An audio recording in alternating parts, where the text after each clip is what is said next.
Terima kasih Pak Sumijan ya. Bismillahirrahmanirrahim. Assalamualaikum warahmatullahi wabarakatuh. Waalaikumsalam Pak. Yang terhormat Bapak Ketua APISI Wilayah 10A Sumatera Barat, Bapak Zulfa Epuliras, kemudian Bapak Ketua Panitia, Pak Prof. Nofirman, Pak Sumijan, sebagai panitia sekaligus mediator, dan Pak Prof. Carlo nih, yang hadir dari pagi tadi. Kemudian yang terhormat mitra kita, Pak Dr. Tesri, Ibu kita. Kemudian Bapak Ibu pimpinan perguruan tinggi swasta yang berhadir pada siang hari ini, dan Bapak Ibu dosen perguruan tinggi swasta yang hadir pada siang hari ini. Izinkan saya untuk mempresentasikan ini adalah pengalaman kami Pak ya, pengalaman kami dalam pelaksanaan PPKM di Institut Teknologi Padang. Perlu kami sampaikan Pak, perlu kami sampaikan pertama untuk mendapatkan MBKM yang jelas mudah-mudahan yang untuk memasukkan proposal di tahun 2022 ini mungkin panduannya apakah tetap di panduan 2020 atau memang ada panduan baru, ini silakan saja. Tetapi yang sangat penting adalah semangatnya Pak. Semangatnya Bapak Ibu, pertama adalah dukungan dari yayasan, ya baik dari ketua dan pengurus yayasan untuk bisa mendapatkan apa saja hibah, bukan hanya hibah PKKM, ya ada hibah yang lain. Kemarin kami dapatkan juga yang hibah COE atau hibah lain. Kemudian perlu kami sampaikan adalah kita mendapatkan hibah PKKM ini Pak, ini ada kebersamaan antara pimpinan, ya pimpinan, nah ini adalah eksekutif board, kemudian bersama-sama dengan seluruh penjabat struktural, baik itu Kaprodi, baik itu yang ada di unit maupun lembaga. Ini bersama-sama kami diskusikan, kemudian kami minta izin kepada ketua yayasan untuk membuat proposal awal, karena ini dulu pengumumannya adalah di tahun 2020, tidak salah di bulan November dulu pengumuman untuk PKKM. Terus saya menghadap kepada Bapak Ketua, saya sampaikan untuk masalah hibah, kemudian kami minta untuk diinapkan di luar kota. Mengapa kami minta diinapkan di luar kota? Supaya lebih konsentrasi. Kalau di kampus mungkin tidak. Dan ini pun proses untuk diinapkan ini sampai 3 kali saya menghadap kepada Bapak Ketua, ya. Pertama ke Putus Sangkar, 2 kali di Padang. Itu yang pertama Pak. Yang kedua adalah ini yang kita sampaikan, yang mungkin yang saya tayangkan di PowerPoint Bapak udah lihat. Pertama adalah ini tabel hubungan antara tata kelola, kemudian terhadap World-Class University dan indikator MBKM. Tata kelola ini ada di Renstra Pak. Termasuk World-Class University itu ada di dalam Renstra. Artinya Renstra yang kita bangun bersama-sama dengan seluruh pimpinan termasuk staf. Kita lihat di tata kelola ini ada 7 tata kelola. Kemudian kita lihat di perjalanan sepertinya MBKM ini kalau kita gabung hampir sama dengan yang kita bikin di dalam Renstra kami. Yaitu yang disampaikan Pak tadi, adanya kesiapan kerja lulusan dan sebagainya. Kemudian mimpi kami, ya kan, di visi Institut Teknologi Padang menjadi perguruan tinggi yang WCU, World Class University, di tahun 2040. Indikatornya apa saja? Ini adalah kualitas lulusan, kualitas pembelajaran, kualitas penelitian, wawasan internasional. Kalau kita lihat ada korelasi terhadap MBKM. Ini menjadi semangat. Ada paspor wanita. Tolong hati-hati Bapak Ibu pada saat nanti membuat proposal ini, kalau bisa gabung antara pimpinan rektorat bersama pimpinan fakultas bersama tim. Jangan terpisah membuatnya, kalau terpisah nggak ada nanti benang merahnya. Ini mungkin nanti bisa kita paparkan. Kita lanjut dulu. Kemudian pelaksanaan MBKM ini adalah buku pedoman Merdeka Belajar Kampus Merdeka, panduan penyusunan kurikulum perguruan tinggi, pendidikan tinggi di era industri tahun 2020, panduan program kompetisi Kampus Merdeka PKKM 2021, panduan program bantuan program studi menjadi model Center of Excellence. Yang nomor 4, di tahun 2021 ini ada hibah, Pak. Hibah untuk merevisi kurikulum kita yang ada menjadi kurikulum MBKM. Sebelumnya di tahun 2020 namanya bukan Center of Excellence, tetapi adalah betul-betul isunya merubah kurikulum menjadi kurikulum MBKM. Di tahun 2020 itu kita mendapatkan 3 prodi. Ada prodi teknik sipil, prodi teknik elektro, dan prodi teknik geodesi. Di tahun 2021 ini namanya menjadi berubah, yaitu COE, yaitu yang mendapatkan adalah teknik informatika dan teknik mesin. Ini bantuan hibah dari Dijen Dikti yang kita terima. Pertama adalah untuk COE yang tahun 2021, 2 program studi. Ini kita dapatkan sekitar 180 juta. Kemudian yang hibah program kompetisi kampus merdeka kita mendapatkan 2,3 miliar ya, Bapak Ibu. Ini adalah suatu perjuangan yang sangat luar biasa seperti yang sampaikan Pak Direktur Kelembagaan tadi. Ada Liga 1, Liga 2, Liga 3. Mungkin kita rata-rata ya, yang di PTS mungkin rata-rata masuk ke Liga 3. Salah satu parameternya adalah jumlah mahasiswanya berada di antara 1.000 sampai kecil dari 5.000. Ini alhamdulillah kita mendapatkan 2,3 M untuk kegiatan, yaitu 2 program studi, yaitu teknik sipil dan teknik elektro, maaf ya. Kemudian kita lihat, ini saya mulai dulu dari pengembangan terhadap kurikulum, ya, yang ada di Institut Teknologi Padang. Kita ambil adalah yang hibah COE dulu, Pak, yaitu kurikulum MBKM tahun 2020 berada di nomor 4. Ini latar belakangnya kurikulum berbasis kompetisi, kurikulum berbasis KKNI, kurikulum berbasis SNDikti. Ini perjalanannya, Pak. Yang terakhir adalah kurikulum MBKM 2020. Perbedaannya adalah di sini kita harus bisa mengakomodir, kalau kita benturkan terhadap Permen nomor 3 tahun 2020, yaitu memfasilitasi mahasiswa boleh belajar di luar prodinya sendiri, yaitu 3 semester. Ini mengulang saja. Kemudian tujuannya adalah mempercepat pencapaian itu, mempersiapkan lulusan yang mampu beradaptasi, meningkatkan kemitraan dengan perguruan tinggi lain dan studi. Ini nanti lebih detail, Pak, menghasilkan mata kuliah yang berorientasi pada metode pembelajaran pemesanan kasus dan berbasis project team-based project. Kemudian terakhir adalah memperkuat capaian pembelajaran mahasiswa khususnya di bidang masing-masing program.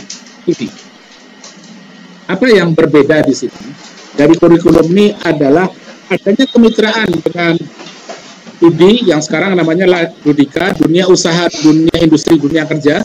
Kemudian satu lagi kita didorong oleh pemerintah melalui Kementerian Pendidikan dan Kebudayaan di dalam mengajar harus memakai model pembelajaran. Model pembelajaran yang ditawarkan ada PJBL atau case method. Sebetulnya boleh saja kita pakai model yang lain. Dan ini adalah orientasinya terhadap student center learning. Kemudian kita lihat di sini adalah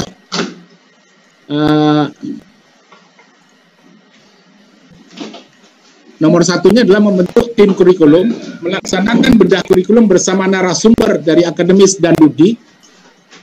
Yang MBKM kita coba bahas bersama-sama, kita lakukan adalah FGD, ya, grup-grup diskusi sama teman-teman yang di Ludika, termasuk nanti dari akademis. Kemudian ketiga, melaksanakan technical assistant. Ini technical assistant, kalau pengalaman untuk yang di teknik informatika, yang tahun 2021 technical assistantnya nih kita undang dari UGM. Kemudian melakukan revisi dan reorientasi kurikulum MBKM. Inovasinya mengikut sertakan Dudi dalam penyusunan kurikulum, menempatkan mata kuliah pilihan dan mata kuliah yang bersifat umum di semester 6 dan 7. Kemudian ini artinya kita mengetahui ada 8 IKU seperti yang disampaikan oleh Pak Kesti, termasuk Pak Direktur tadi, tetapi untuk hibah COE tidak bisa 8 IKU itu diselesaikan dalam satu paket. Ini hanya bisa kita konsentrasikan, ada magang industri, pertukaran mahasiswa, asistensi mengajar, kemudian tambahnya adalah studi proyek atau independen. Ini dua studi proyek mahasiswa. Kemudian magang, Bapak bisa lihat kegiatan magang diawali dengan penjajakan perusahaan yang bergerak di bidang IT. Ini khusus informatika ya. Bapak Ibu yang saya hormati, untuk kerjasama Bapak harus bisa konekkan dengan humas Bapak. Memang di kerjaan kalau masalah MOU, kemudian nanti ada PKS atau PKB, itu seluruhnya harus dengan humas. Kemudian magang dilaksanakan selama 1 semester, komporsinya adalah 20 SKS. Kemudian ini ada monitoring pelaksana magang oleh Kaprodi dan pembimbing, penandatanganan implementasi agreement antara Prodi dan Budi. Ini artinya pengalamannya adalah terbangun jaringan bagi Prodi untuk melakukan kerjasama dalam implementasi kurikulum dengan Budi. Mahasiswa dapat lebih fokus mengembangkan kemampuan terutama di bidang RPL, ini untuk teknik informatika. Mahasiswa dapat belajar beradaptasi dengan budaya kerja, terdapat peningkatan kedisiplinan, tanggung jawab, dan sebagainya. Bapak Ibu yang kami hormati, untuk MOU, Bapak Ibu,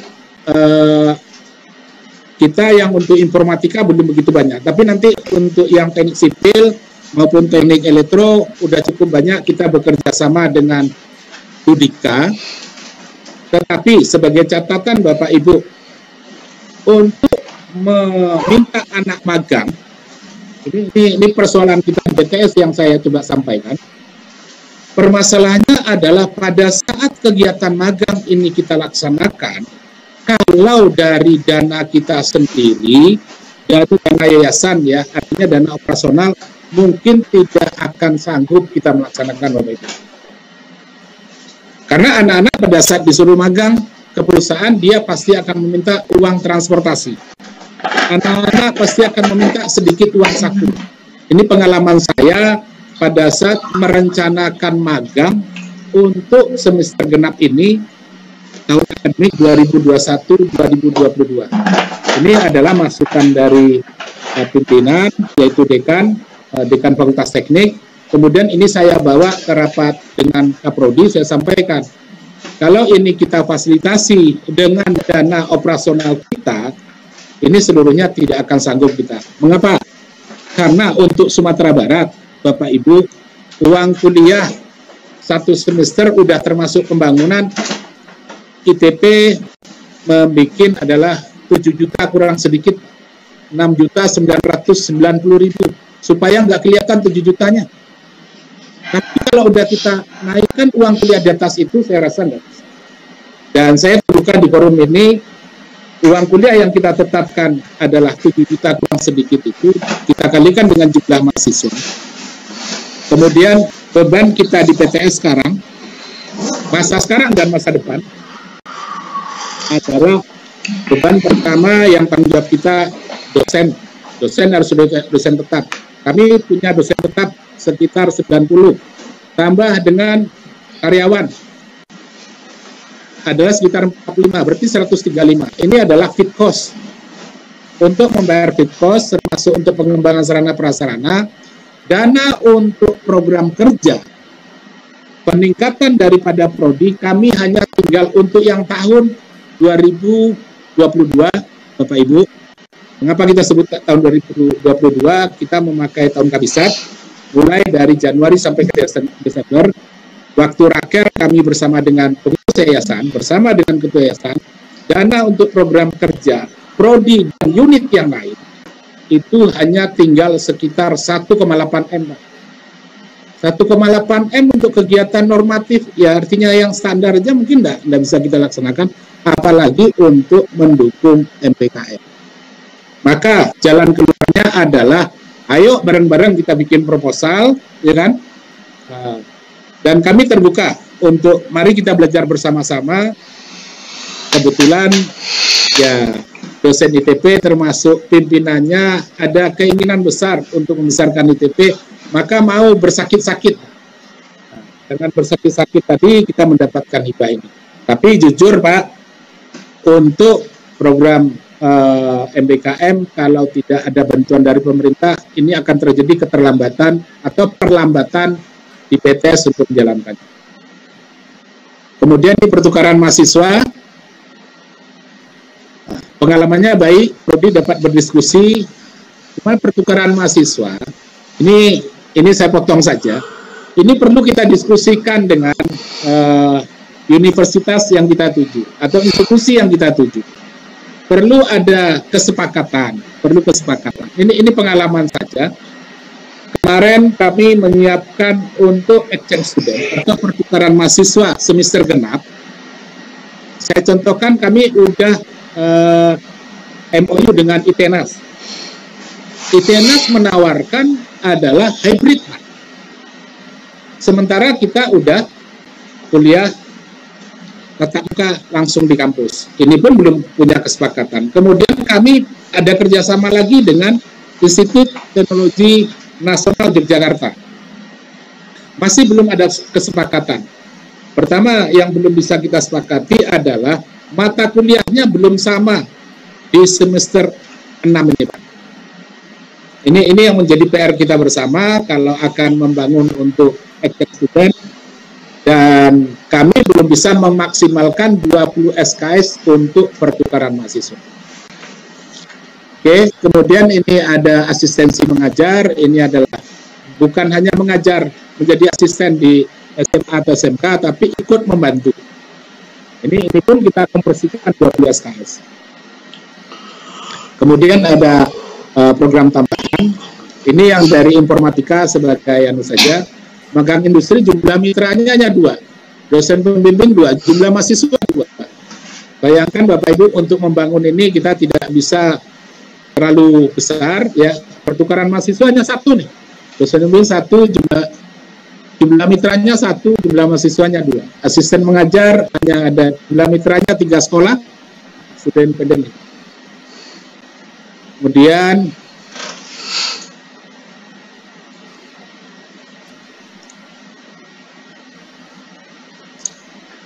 oke, ini Bapak Ibu yang untuk PKKM, kita mulai untuk pengembangan prodi teknik sipil.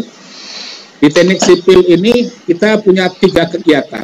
Saya ulang sedikit, PKKM, program kompetisi kampus Merdeka yang kita dapatkan, ini direncanakan untuk 3 tahun. Untuk 3 tahun. Tahun pertama ini program yang kami laksanakan untuk yang di teknik sipil, itu peningkatan kualitas lulusan dengan penguatan implementasi MBKM, peningkatan kualitas SDM berdaya saing internasional, pengembangan model pembelajaran berbasis industri dan kurikulum OB, ini sudah internasional. Oke, mari kita lihat, ini hasil produknya Bapak Ibu. Ya, nah, ada RPS inilah yang kita danai, salah satu yang kita danai di dalam PKKM. Kemudian ini ada surat tugasnya. Kemudian contoh lain adalah ini pelatihan asesor, ya. Kemudian ada penyusunan model wujud kerja. Ini latar belakang pelatihan asesor, dan nomor 2 ini untuk mempersiapkan LSP, lembaga sertifikasi profesi di perguruan tinggi. Bisa juga didanai di sini. Kemudian ini adalah sertifikasi profesi. Kebetulan ini kita dorong seluruhnya kepada Persatuan Insinyur Indonesia. Kemudian ada magang dosen di UI sesuai dengan Permen Nomor 3 2020. Kemudian ada pengabdian kepada masyarakat. Ini bentuk kegiatan Bapak Ibu sebagai contoh, nanti kita kembangkan di diskusi. Kemudian ini kegiatan lain adalah workshop penyusunan roadmap penelitian dosen. Ini pun seluruhnya pembiayaan. Ini ada percepatan dengan ada dana PKKM itu ada terjadi percepatan untuk penyusunan roadmap penelitian dosen. Kemudian penyusunan proposal kegiatan pengabdian masyarakat dan sebagainya. Kita lanjut. Ini pengembangan terhadap sumber daya, presentasi dosen bekerja praktisi di dunia industri. Ini kebetulan tim sipil Bapak Ibu, ya udah biasa bekerja di konsultan maupun kontraktor. Maka dengan datangnya MBKM ini, ya membuka lebih lebar untuk dosen berkarya di luar. Kemudian, presentasi dosen dengan kualifikasi doktor, ini kondisi kita yang ada, yang diminta di dalam LIKU. Ini PS3, penjajakan kerjasama dengan Dudi. Ini bisa Bapak Ibu lihat bersama-sama ya, bahwasanya mitra yang terbangun ini lebih cenderung mitra kita masih banyak adalah di Sumatera Barat. Untuk yang nasional kita sampaikan baru ada Bernatas Abipraya. Kemudian ada Yogyakarta, yang lainnya masih sifatnya regional. Ini pun membangunnya perlu pemahaman yang sama antara akademis dan budika. Kemudian ini seminar metode pembelajaran berbasis case-based method dan project-based learning. Dan kita pun mengundang teman-teman kita yang dari UNAN, yaitu Fakultas Teknik dan Fakultas Kedokteran. Mulailah semester ini teman-teman yang dapat hibah untuk model pembelajaran ini udah bisa diterapkan. Ini sesuai dengan Permen nomor 3 tahun 2020. Kemudian kita lihat ini ada buku ajar Bapak Ibu, kita fasilitasi di sini. Untuk percepatan ini adalah model PJBL yang dibikin oleh sebagian dosen. Ini harus terjilid dengan baik. Kemudian kita lihat di prodi Teknik Elektro. Dia ada 3 program juga, pengembangan inovasi program pembelajaran, peningkatan kualitas sumber daya manusia bertaraf internasional, pengembangan kurikulum dan model pembelajaran berbasis studi. Hampir sama Bapak Ibu.